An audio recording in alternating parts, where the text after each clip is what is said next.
V prostorih osnovne šole Šmartno na Pohorju je v petek 10. junija potekal koncert Kuda Šmartno na Pohorju. S prireditvijo so obeležili 40. obletnico delovanja društva in Vaberških fantov ter 10. obletnico delovanja komornega zbora. Nastopili so komorna skupina Kud Šmartno na Pohorju, tamburaši Kud Šmartno na Pohorju, dramska sekcija Kud Šmartno na Pohorju, Nina in Tadej ter Vaberški fantje.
Na prireditvi so podelili tudi Galosove značke in društvena priznanja.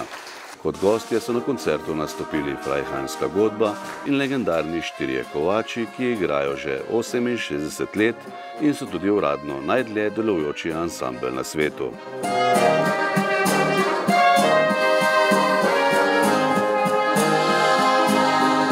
Čakal sem deklico ob porogu,